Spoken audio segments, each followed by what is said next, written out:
Please hang tight. Okay, so we're live. Now we do the usual where we wait for some numbers to pop up that tell us that people are watching, because there is a delay. But in case anybody is seeing this right now, you're watching Stand Up Fight Back, and we've got a lot of people with us today, and I'm very looking forward to introducing them. So I hope everyone who is here had a good weekend so far and a good week. And yeah, we'll get started in just a moment. We also have one more guest who will be joining us, I think, in a little while. So looking forward to that.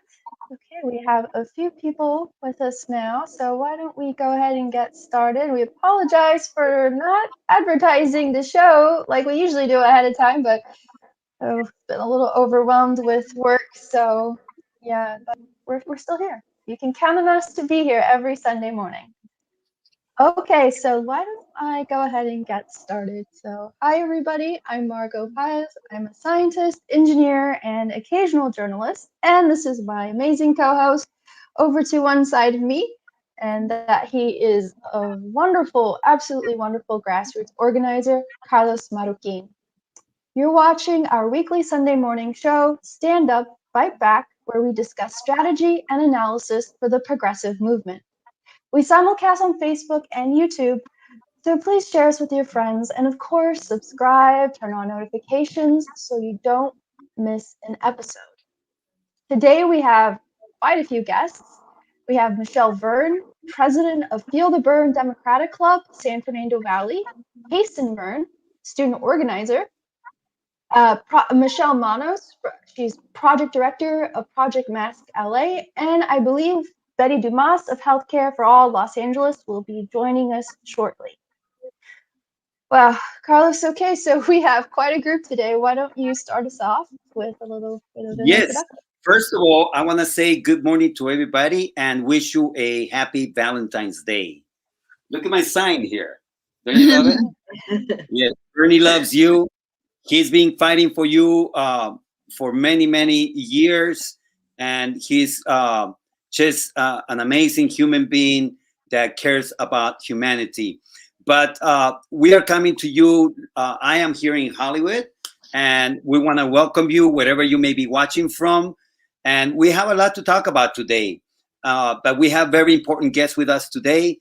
And I think the right way to get started is I'd like to introduce some of the guests, and the personal relationship that I have with them is once you meet them, you know that these people are gold.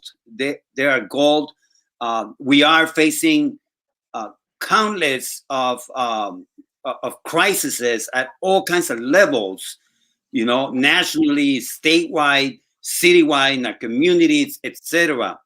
But it is people like them that are making the big difference. It is people that are organizing at the local level that are making great gains for the people.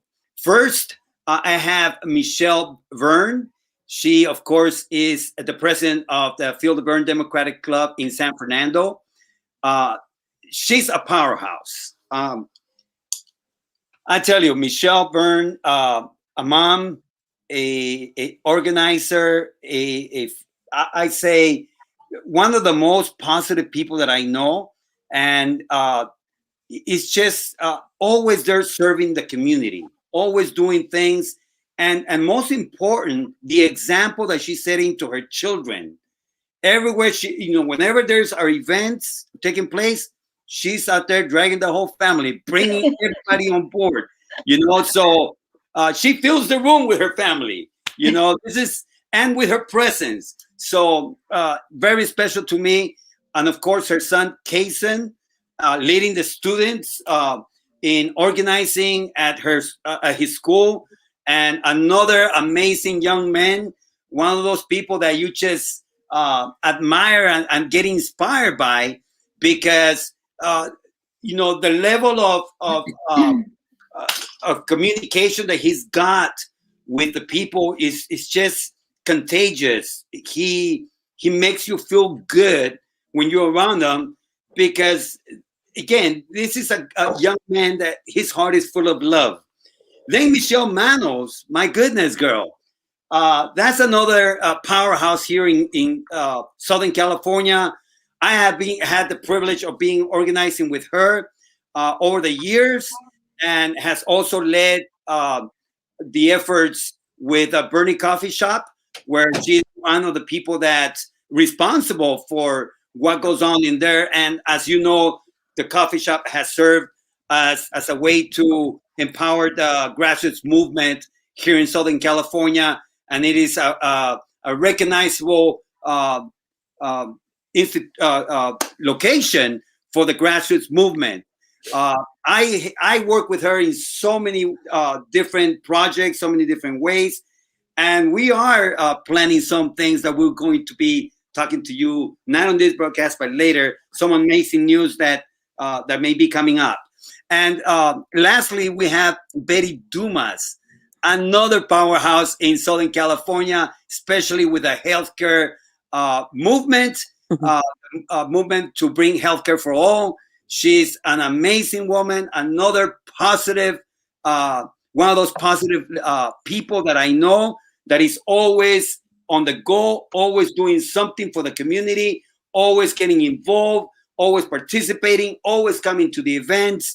You know, she works tirelessly on all the things that she does, and she does a good job along with her husband. He's not there, but her husband, our love to him. We don't want to forget him. So thank you for being with us. We have a lot to talk about. Of course, we have what's coming down right now with in Washington with the Senate vote. And Margaret, maybe you want to talk a little bit about that and take us in that direction for a minute. So I assume you're talking about the impeachment vote that happened yesterday. Correct. Well, as we know, Donald Trump was acquitted of charges. I believe the vote was 57, 57 to 44. Yeah. 43. Ah. So yeah, so it sounds like 7 Republicans joined with the Democrats on this vote. And I think actually, I personally was surprised that that many Republicans decided to vote in favor of finding Donald Trump guilty. Of course, this has completely emboldened Donald Trump, and he's already told his supporters that this is only the beginning. So we can only imagine what he has in store for us next. Carlos? Yes. Michelle Verne, we know that politics in Washington do affect us here at home. And we know that you live in a Republican stronghold. There's a lot of Republicans out there, but you have been making a difference through the Field the Bern Democratic Club that you helped found. And again, there's a lot of work that needs to be done. Donald Trump is one thing, the Republicans are another thing in Washington, but here at home or wherever you may be watching from, we have serious issues in our communities. Why, what moved you to create this Democratic Club that many people are seeing as being so effective because of the work that you're doing? What moves you on this? Oh my gosh. I could go on forever about that. I guess I was blind a little bit. The first time I voted for Jesse Jackson, and I grew up in a very progressive family. My parents were very political.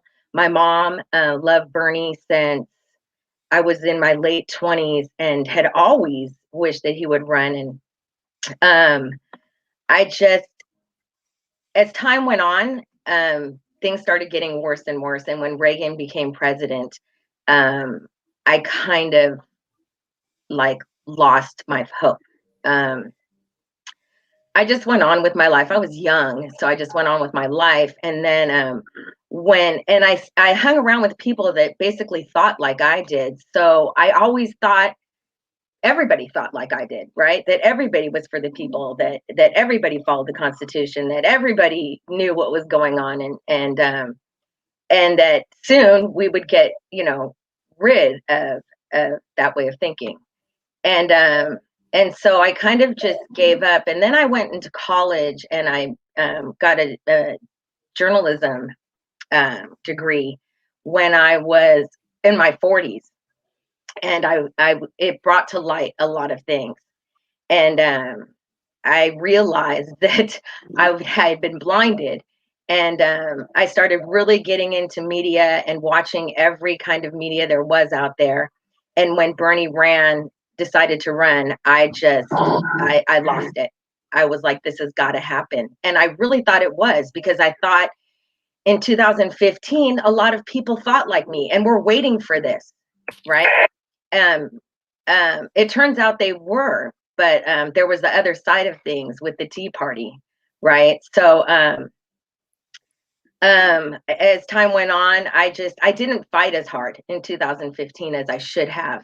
And I did go to the rallies, and I did see you, Carlos, on the streets. And I just went with everybody, and I didn't like approach anyone or try to get involved. I just went to the rallies and the parades and everything. And then when he lost, I was so, or when everything happened in 2016, I was so brokenhearted, and I thought, what to do now? So then when he decided to run again, I was so excited. And I thought, Carlos, that's the first person I thought, I'm getting into this, and I'm not, this is it. This is our last chance. I can't, back down. And I actually went and approached you at one of the parades, and I asked you, who in the Valley can I get together with and move this thing forward? And you pointed to Betty and actually Michelle Valley, and I went directly to them, and Betty was like, let's start San Fernando that Feel the Bern San Fernando Valley. And I was like, let's do this. And then we were a regional committee with the Feel the Bern Los Angeles. And an iconic bestie duo was born. Yes. And then we decided to break off from them because we wanted more control in the Valley. So we decided to do a chartered club in the Valley. And then when Bernie ran, we were gung-ho, and I really think we actually won the Valley for Bernie. Where I live is not very conservative. It's very, very neoliberal. To the west of me, though, it is conservative. Here, there's Biden signs everywhere, right? It's not, it's very neo-lib.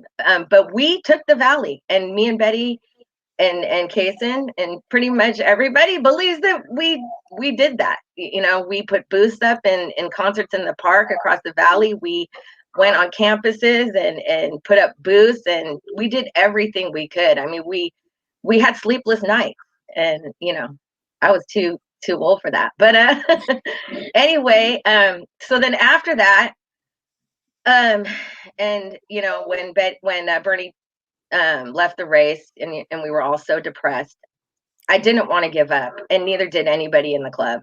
And so we came together and decided how to move forward, and thought the best way to do that was to start supporting mutual aid and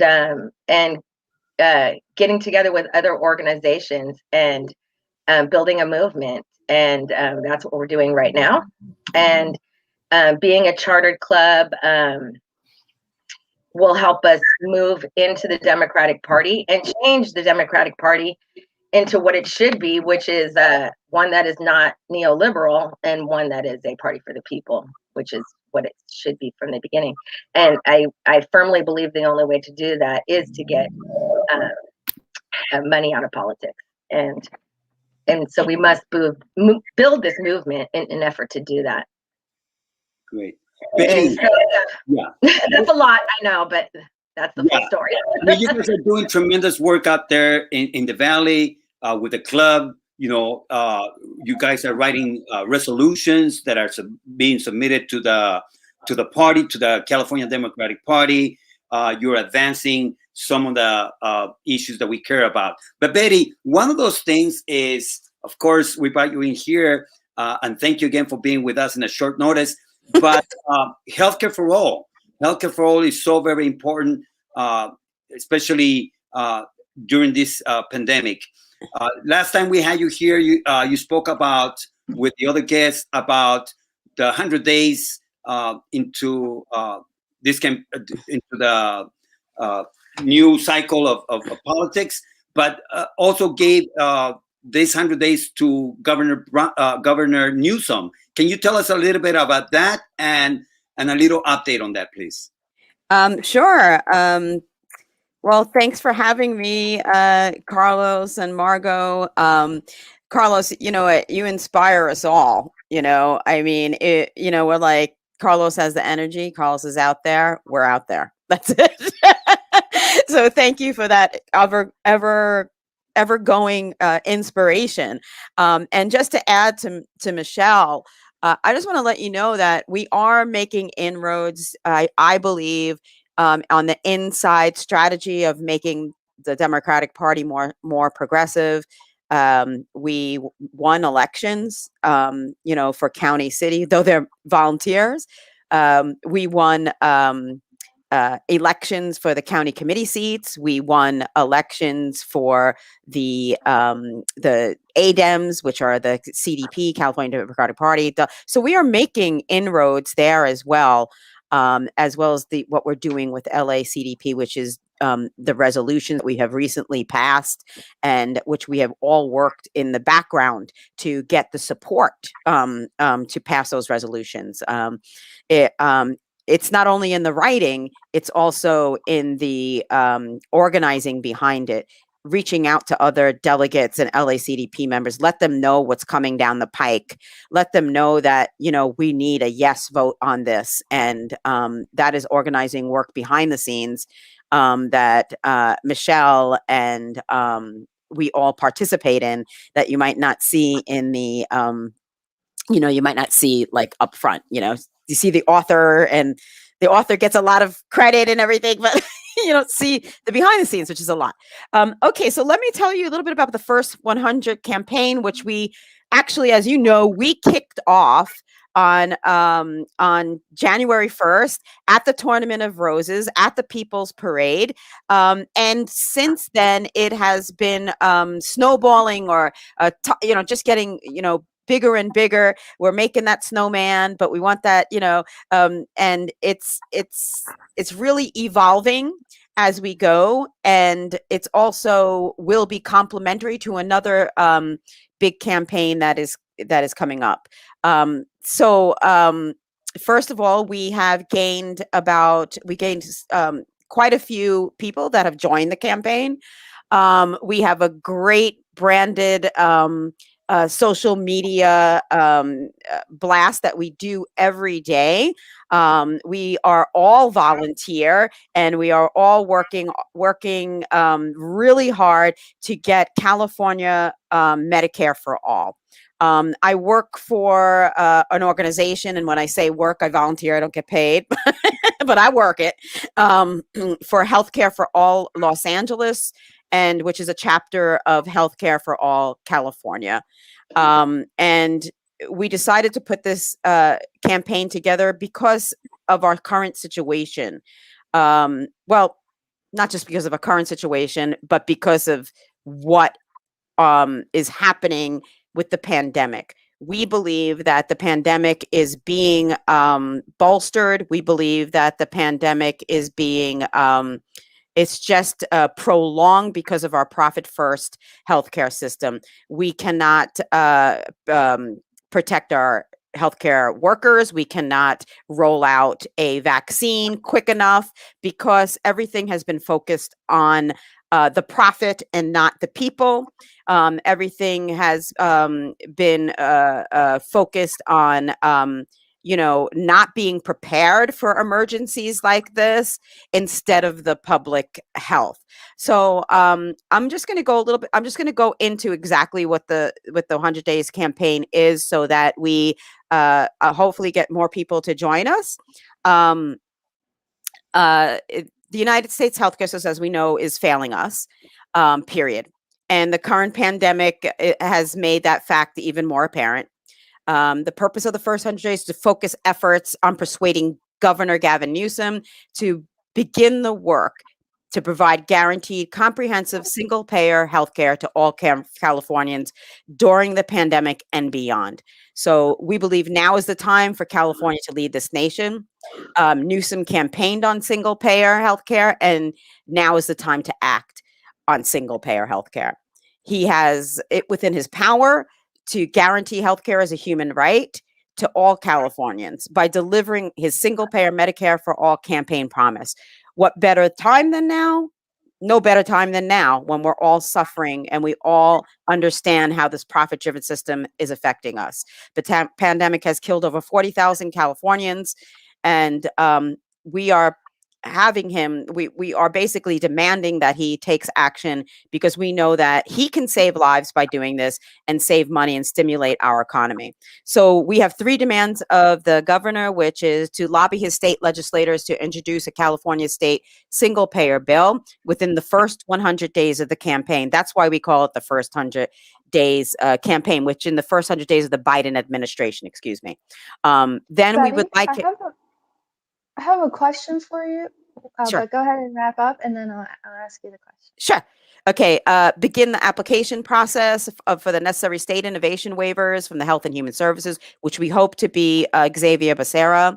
And we all need to get behind Xavier Becerra. We need to start a campaign to make sure that he gets into that seat.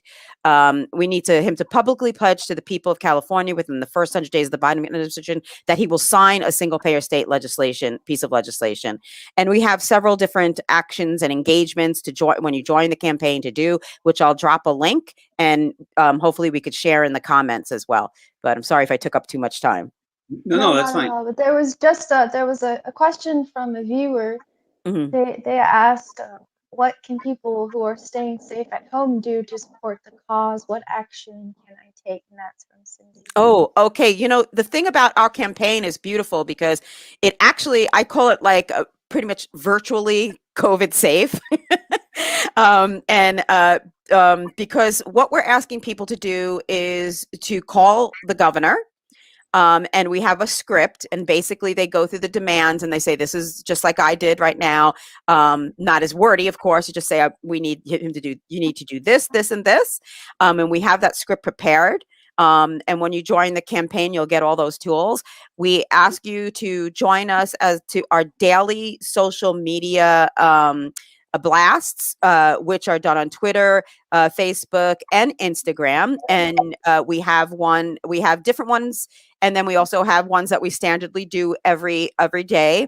And that one, we need to elevate the voices there. So we ask you to basically like our page at the same time that you're doing this, so that we are coming from this united power front as we get closer and closer to the first 100 days concluding.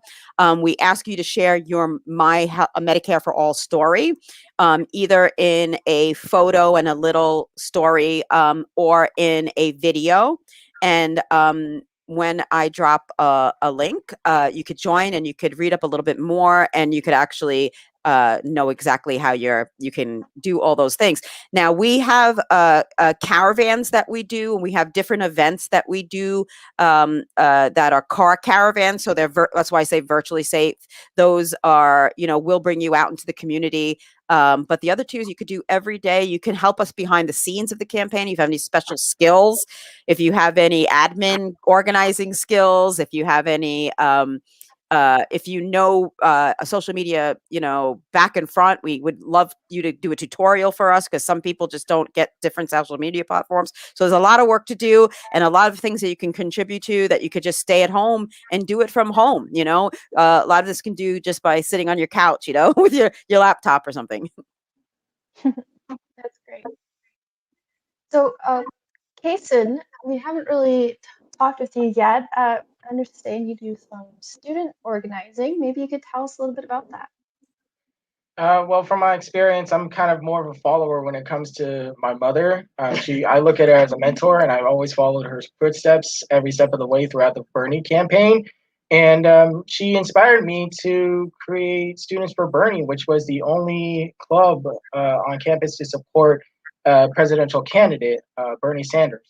So, I wasn't alone when I created Students for Bernie. I also had my friends on the side, Alex Perez and Simon Alam, and the three of us together, we created this club, and we organized 3 times a week. We tabled and canvassed, whenever we could for Senator Sanders, and most importantly, we made people sign petitions to open up voting centers on our college campus, and that made so much of a huge impact that the board and the administration decided to open up campuses and not just Pierce, but almost every other college around the state of California.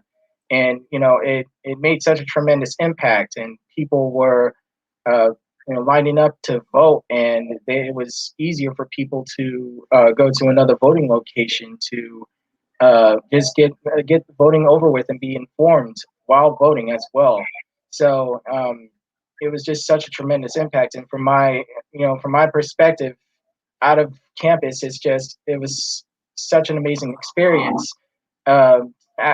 Taking a time to canvas, table, celebrate, do fundraisers with my mom, Betty, and Feel the Burn, and DSA, and the whole entire grassroots uh, campaign. It was so amazing. And looking forward, I feel a little optimistic because we have a huge opportunity now that we are full on Democratic. We took over the House and Senate, and now we have a Democratic president.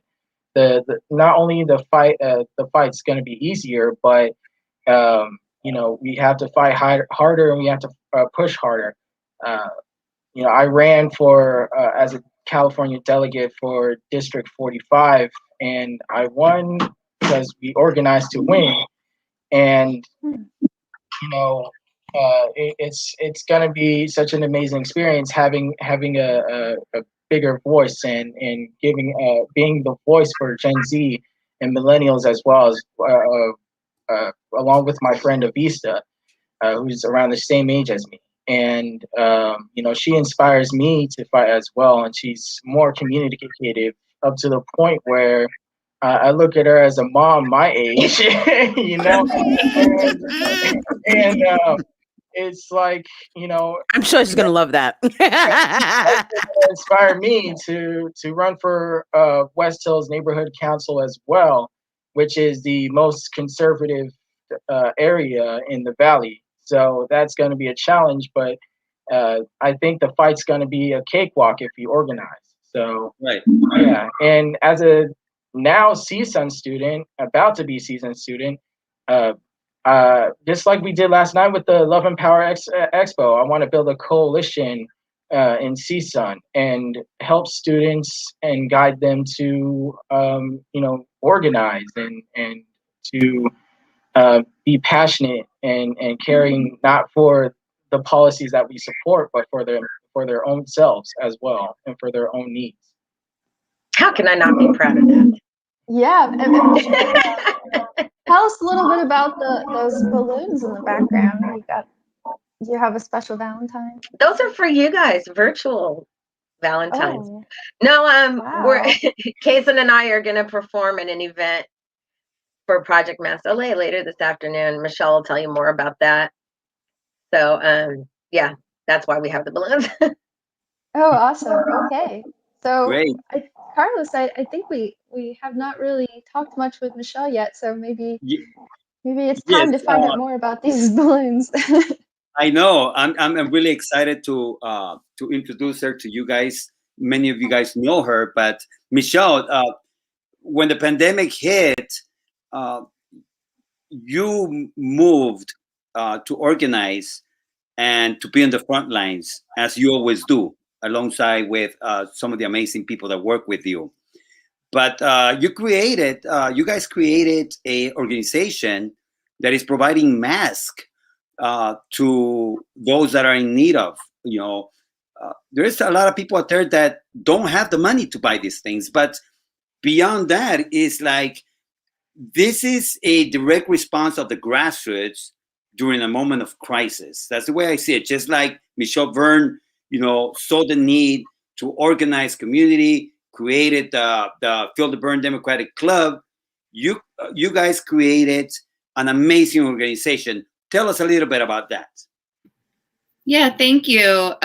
So it's like a little family reunion here today, with all of y'all, with Margot as new family. But of course, as you said, Carlos, like I started, really growing in my community organizing during the first Bernie campaign when we founded Team Bernie LA, with a full-time all-volunteer office in South Central. From there, Bernie's Coffee Shop kind of landed in our laps as an art project and as a media stunt originally. But I'm not, I love and appreciate art and media, but I'm an organizer in my heart. So, I had the idea to make it a volunteer office for real. And we did with a beautiful team. The Bernie's Coffee Shop still, well, aside from the pandemic, is still operational today as a community center. And as Michelle said, after Bernie 2020, I think, within a few weeks, we had Bernie winning California, and then the pandemic, and then Bernie dropping out. And so it was like this wild emotional ride. And, after a week of quarantine, we started looking around at each other going like, well, as organizers, as community people, we usually say, well, who needs help? A friend of mine who is a longtime volunteer, but not really like an organizer the way some of us are, messaged me. She's a costume designer, and she messaged me and said, I'm friends with all these people who sew, and I know that there's going to be people who need masks, and masks are going to cost money, and capitalism is going to, ruin this right away. It's going to ruin people's ability to get what they need, as it did, right? We saw the hospital shortages with the medical PPE that was, incredibly necessary for life-saving, and still couldn't get it. So, I worked with my friend to develop what originally Project Mask LA didn't even have a name. It just started out as a Google form, and all these people signed up because they wanted to help, and sewing is something that people can do from home. It's something you already do. If you do it, you have your sewing machine, right? So, little by little, we started reaching, and my friend who had the original idea, she actually exited the project not too long after that. I mean, she's incredibly talented. Her masks are on Etsy, and they're just amazing. But we had like this robust list of volunteers, and so we brought in some more community organizers, and we said, well, what do we want to make of this thing? And we started hashing out like what it would mean to be able to physically move items around the city, and keep people safe at the same time. So we developed this team of drivers and laundry volunteers. Michelle here is one of our laundry volunteers. She's pretty much our anchor laundry volunteer in the Valley, really holding it down for the stitchers who sew masks in the Valley. Every single mask that we make gets laundered before it goes, to its end recipient, for two reasons. One, for extra protection, and two, for quality control, so that we can make sure that the masks are making it through the laundry. And so Betty here is our admin director. She's communications catch-all person, incredibly crucial to the operations at Project Mask LA. And our organizing team of between 8 and 10 people, give or take. We meet 3 times a week. We've been doing this 3 times a week since the beginning of the pandemic, pretty much without fail, to the credit and dedication of the organizers. We have an event coming up. This is what Michelle was talking about. We have an event coming up later today, and it's a fundraiser. And it's basically because we know that we're going to have to continue to do this, right? There's always going to be people that don't have what they need. Our masks are going to the lowest income Angelenos, unhoused Angelenos, the most vulnerable in the pandemic. And so we partner with community organizations that work with vulnerable people all the time, so that we can make sure that we are getting our masks into the hands of people that need them. So we focus on making the masks and making good masks and making them to CDC recommendations and making sure that they're clean and they get where they need to go. And then the organizations that we donate them to, they distribute them one by one to vulnerable Angelenos that they work with all the time, such as like Street Watch LA that works with unhoused people and protects them from sanitation sweeps. We have Equity Through Literacy, a group that does a backpack project. Every couple months they do a big backpack distribution, and they include different things, including our masks in those backpacks. So it's been beautiful to be part of mutual aid, right? Because mutual aid is give and take. It's something that we're building outside of capitalism. It's something that it represents a new way of our ability to build community and take care of each other. And so when we live and operate in a system that cuts off our access from the things that we need unless we can prove that we're worthy, right? Did you make enough money this week or this month to be able to afford your medicine or gas in your car or a babysitter? We find that to be extraordinarily unethical. We don't believe in setting up your society that way. And so we have like mom and son team here on the call, and in our organizing community, we have lots of multi-generational things like that where, I think part of probably Michelle's motivation is, so that her son can raise his kids in a better world than what we have today before us, right? So we're always thinking like our friends in the Native community say, we're always thinking about the next 7 generations, right? Like, who are the people that aren't even born yet that we need to be fighting for, that we need to say, we don't accept healthcare and education being so extraordinarily expensive that no one really gets it. And then, when you think about that on a grand scale, it's like the cures for cancer are dying in the minds of poor people who can't afford to go to college. Like, that's crazy, right? We could be doing so much more. And our little project at Project Mask LA, and it's nobody's perfect passion to churn out masks all the time, but we have found such joy and such light in this silver lining in being able to really help people in a time when people didn't know where to turn. And if you're unhoused and you need to go to the store, you need a mask so you can get on the bus. You need a mask so you can go inside the store.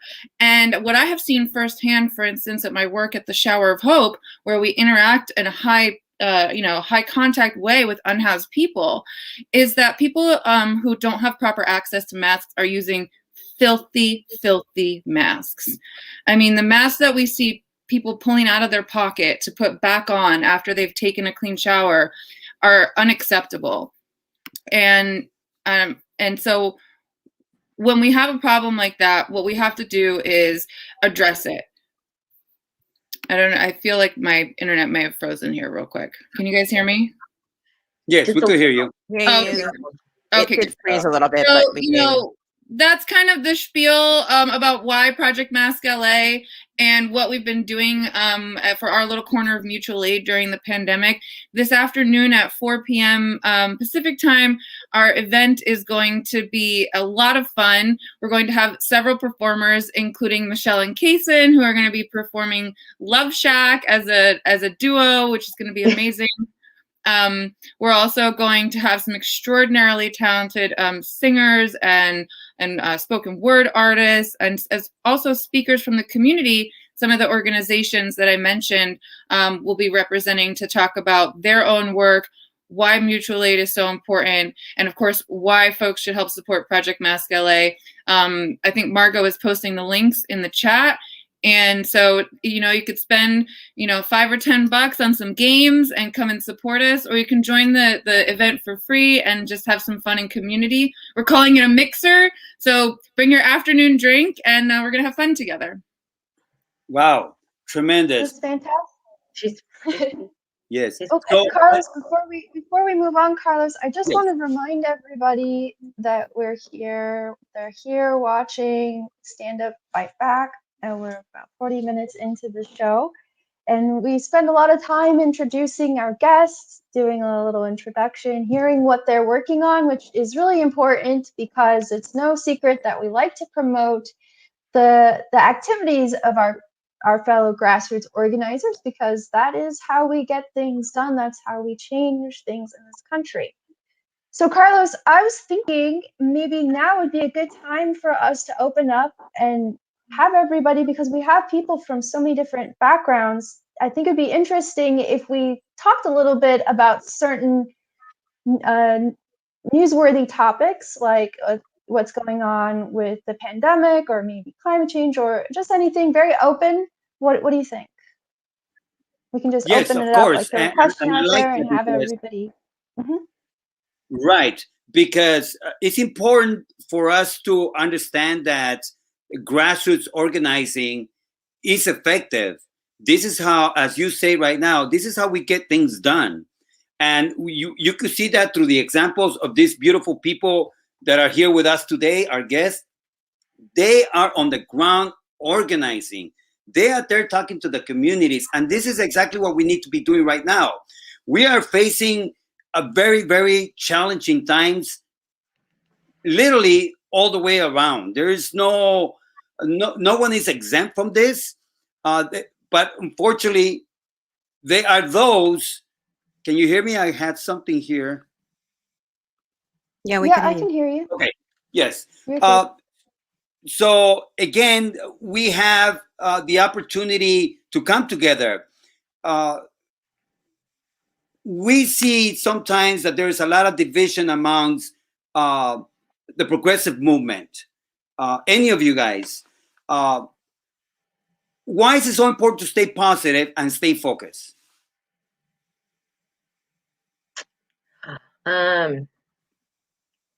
What I'm seeing is more feels like competition, right? Instead of coalition. I really, really think it's important for the grassroots movement to stick together and focus on the issues that drive what we really need to be moving within the Democratic Party instead of fighting each other, right? About which way is the right way to do these things. All of them are the right way. All of them. Whatever works, works, and whatever sticks, sticks, and whatever doesn't, doesn't. And that's just how it is. All this infighting is not going to do anything. And it feels competitive. And I really, really try to stay non-competitive in this movement. Um, um, it's about the people. It's about fighting for who's next to us. It's not about, oh, let's just start this party and we could do it this way, and no, you're doing it the wrong way and we should have done it this way, and let's cancel out this person because they didn't vote this way on this. No, it shouldn't be that way. It should be you're looking at the full spectrum, right? Number one thing is we don't want to elect anybody that takes money from corporations, and that's where we can all come together. We don't, period. They're not going to do what we want. That's just it. They're just not. They can say they're going to. Look at how many things these Democrats say, neoliberals say that they're going to do to get in office. It's unbelievable. And we continuously sit there because we have love in our hearts, right? And believe these people. No, we need to gain power. And the only way to do that is by coming together and not competing with each other, and joining together and focusing on our commonalities and staying positive and moving those issues, driving those issues forward together. Betty, it's really important to stay focused, as we have been saying. The issues are very important, and it affects literally millions of people. It's not easy being an organizer, and sometimes you work alone, and sometimes long hours. What do you tell the people out there, that have been organizing, but they may not see, fast results? What do we need to do? That as an organizer, and especially on the issue of on health on healthcare issues, but social justice issues, it's unfortunately been a long haul, and you can become extremely impatient and don't see the fruits of your labor all the time. I'm not one for incrementalism, but the fact is that if you continue to work and you continue to put in the effort, you you will see the change, and you will see progress. And I feel like we can disagree on strategies, but we need to understand that we are all trying to reach the same goals. And like Michelle said, like, someone might be just throwing a strategy out there and seeing if it sticks, and it might stick. You never know. I used to sometimes with people, I don't want to say older people or people that have been in this for a long time, they sometimes get a little bit, I don't know, maybe it's just like they get jaded, I guess. And they'll say, oh, we tried that. We tried that. And they'll do that to younger people. Like, we tried that. Ugh, it's not going to work. Like, maybe you did try that, but maybe if what they're doing and the time is now, what somebody else is doing, maybe you tried it a while back and it just didn't work, but maybe it wasn't the timing also. So the timing might work right now. So don't try to uplift your people. Try always, like, if you've been in this for a long time, take your hand and lift somebody up, lift them up in what the work they're doing. Have them join you, bring them into the community, bring them into organizing, help give them your experience. And because no one can do this alone. And at times we do feel like we're alone, but understand that everybody might have a different strategy. Just let it flow, just let that flow, and don't let that bog you down. But you do have change. There is change, even if it's messaging another person and getting them on board, like Michelle has done with her son and her family. She's messaged other people in what she believes is right, and they listened, and now they're joining in the work. That's the thing. It could be just bringing somebody into understanding that we should be focusing on people instead of the profits in our society. And, these are the right ways to go. So even in that self, you have affected people. And that's like that, I don't want to say domino effect, but, that effect to actually broaden the movement. We're always building the movement. So. And for the young people, it's really important to get involved. And we are seeing that, Margaret, that we're seeing a lot of young people getting involved. They are leading in, let's say, for example, climate change. Kaison, you see that at your school because you work with students, and you know better than anybody else the struggles that you have to go through as a student. What will you tell all the students out there that don't like what's going on, but they're sitting down not really doing anything? What will you tell them? What are some of the things that you say to your friends out there?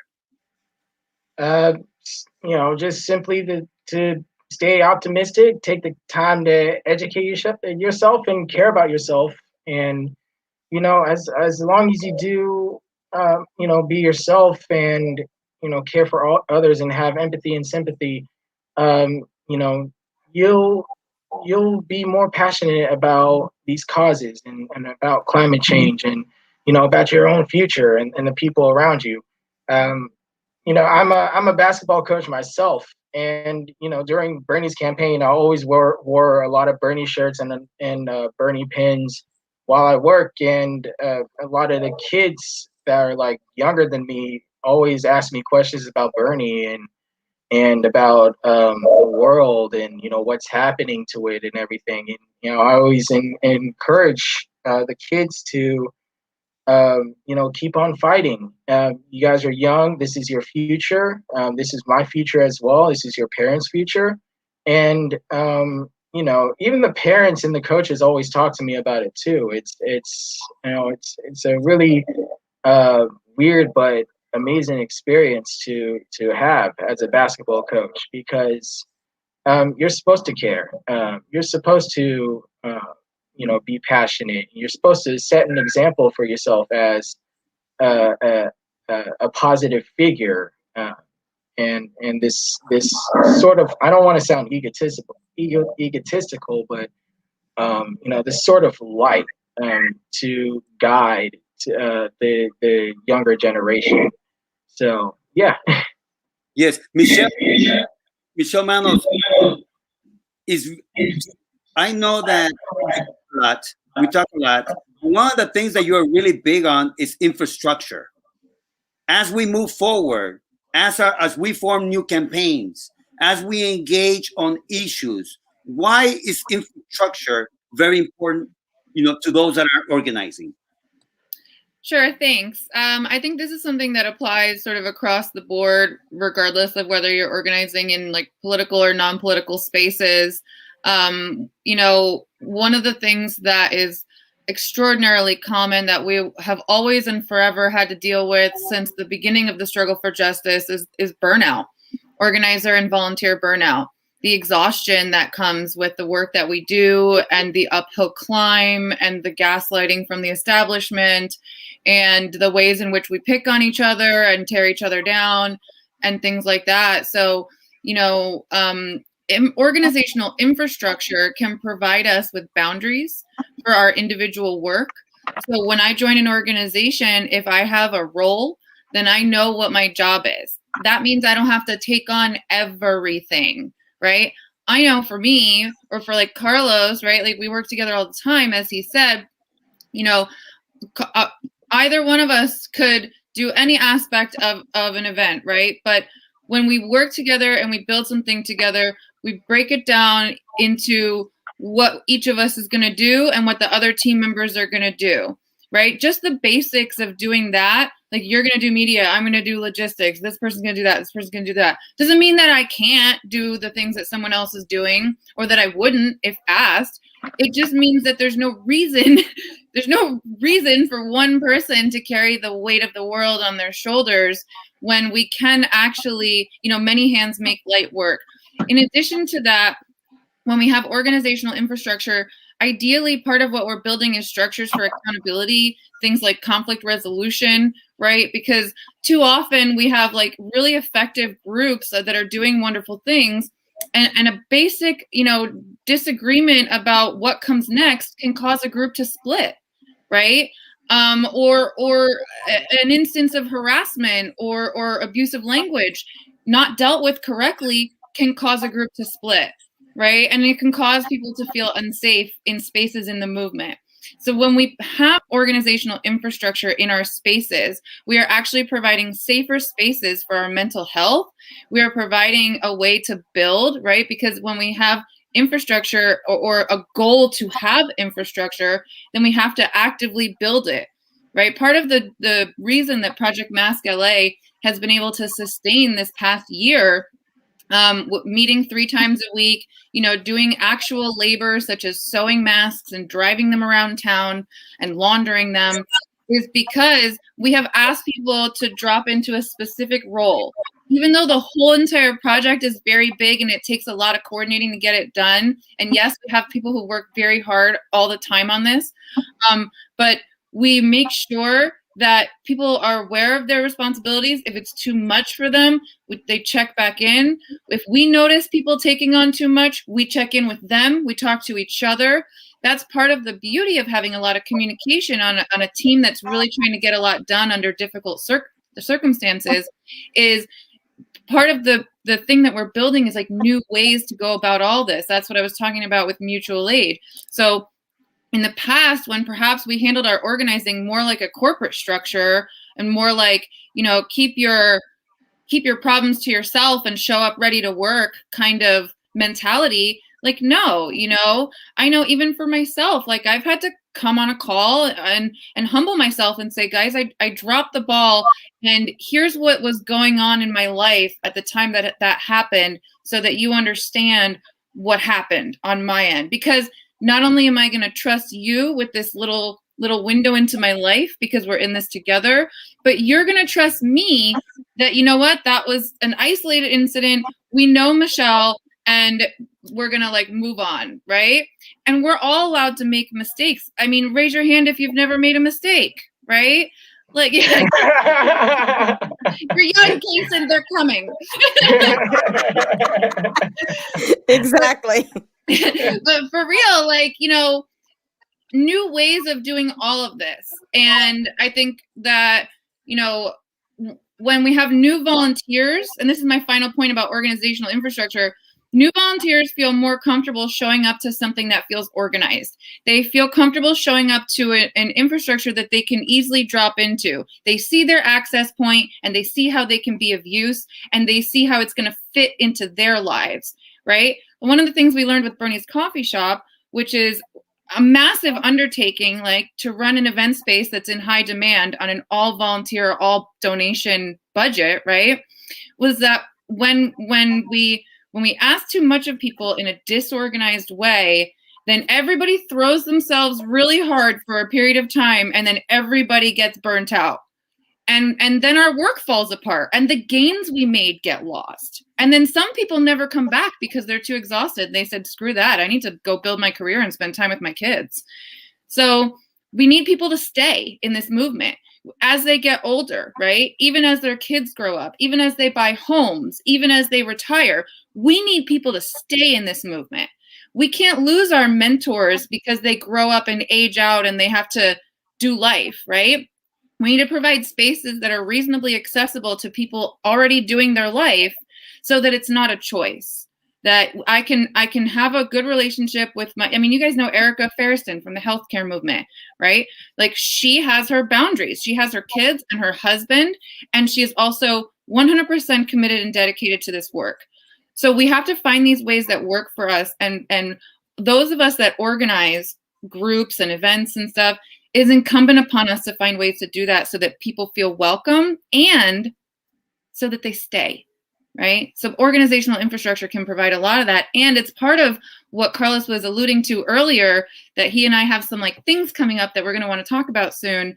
We're going to be talking more about how we can help other orgs and help other organizers just learn more about some of those basics. Such a good point, Michelle, especially regarding keeping people involved. That as someone who's also been active in a local DSA chapter, I can say that I've seen this firsthand where people get burnt out. And I mean, myself, I get asked to do so many things, and it's very difficult for people to either let go of wanting to take everything on, or for them to realize that you can't ask the same people to do 10 things. So yeah, it's an absolute time management thing that is really important to learn as an organizer and as a volunteer in a grassroots organization. So I don't know, my dog is barking. I think she's letting us know that we have only a few minutes left in the show. Okay, Sophie, Can I add hear something you. to that? Yes, No? please, Michelle. So I just want to say that a strategically good infrastructure takes money. So if everybody can donate to all of us, all of our organizations, that'd be great. You can go to buildabern.sfv.org and donate. But yeah, infrastructure takes money. A good one. Just wanted to point that out.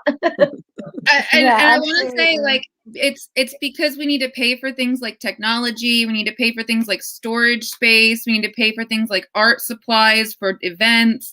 I mean, there are hard costs to organizing that have nothing to do with the people. It has everything to do with materials and equipment and stuff like that. You know, you want to have a press conference, you need certain equipment. So, you know, when people donate, you know, and sometimes we do want to give a volunteer $5 or $10 to put gas in their car because they busted their ass and they're poor too, you know? So, you know, it takes a few bucks. And so every $5 that you give to an organization that you care about, it helps us keep going. It really does. Great. Thank you. Thank you so much, everyone, for joining us. I know we had you come on kind of at the last minute, but it's been such a great discussion. I wanted to just see if any of you had any final thoughts before we wrapped up the show. So Betty, let's start with you. Do you have any last thoughts that you'd like to share with our audience? Yeah, just keep on keeping on, because, you know, we're on the right track here, standing up for social justice issues. And the other thing is, please join the First 100 Days campaign. We could really use your help. Even, you know, you could do it from your couch. Go to in your browser. Just put that in there. That's our website, and you can get to the First 100 Days campaign there and join us in our activities and engaging others and get others to do so. But thanks for having me. Thank you. So, Michelle and Kaison, any final thoughts before we sign off? I'll just tag on to what Betty said. I've already joined the campaign and already made my video and already called the governor, and I've done it all, and it's really easy. So yeah, get on that. That is one of Feel the Bern, San Fernando Valley's main goals, is to get Gavin to push healthcare for all in this country. I mean, in this state. Once this state has it, so does all the other states afterwards. So we got to do this. Michelle Verne, how can people join the Democratic Club in San Fernando Valley? If you live in the surrounding communities, how can they join? How can they find you? How can they join the club? Yes, just go to feelthebernsfv.org and hit join. It's a great website. It's amazing. So check it out. Remember the SFV though. SFV. Feel the Bern, SFV. Yeah. Okay, perfect. So Michelle Manos again. Any final thoughts before we say goodbye?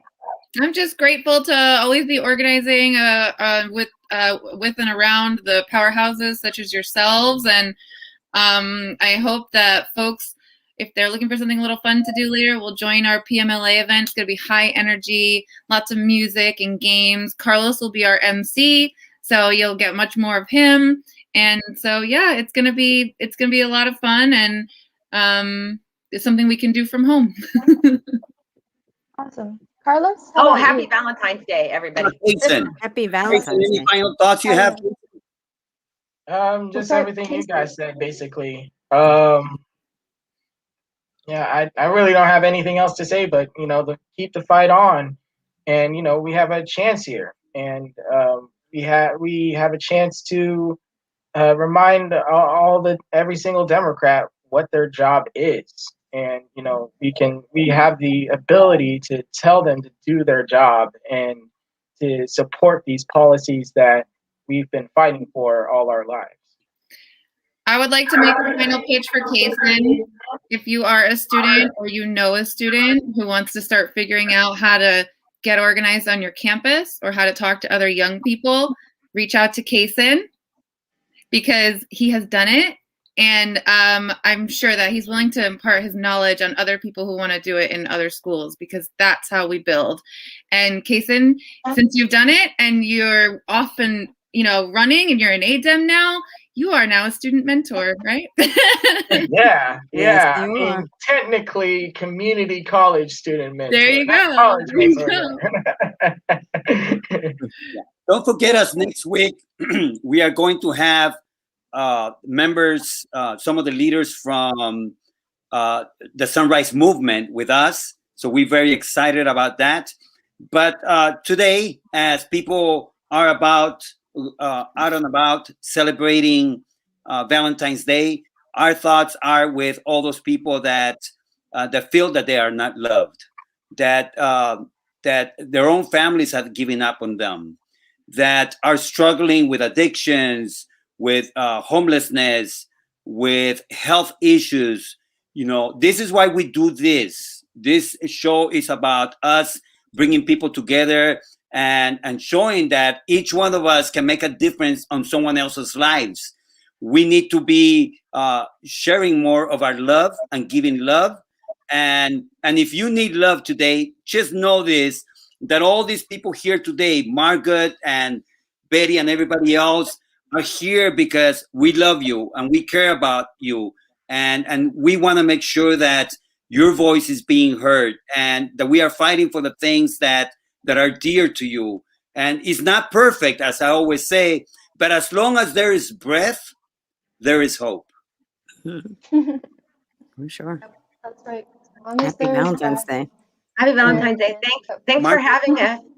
Yes. Thank you, everyone. Thank you for joining. And once again, and once again, everyone who's been watching, you've been watching Stand Up, Fight Back. We are a Sunday morning show that airs at 10 a.m. Pacific Time, 1 p.m. Eastern Time. And we look forward to seeing you here again next week. And don't forget to share us with your friends, your family members, the guy down the street, the Uber driver, whatever. Just tell them about our show. We're here to motivate you, to join the movement, to get active in politics so that we can have the future that we want. So please stay safe. Excuse me, please stay safe. Wear a mask, and as soon as you can, sign up for that vaccine.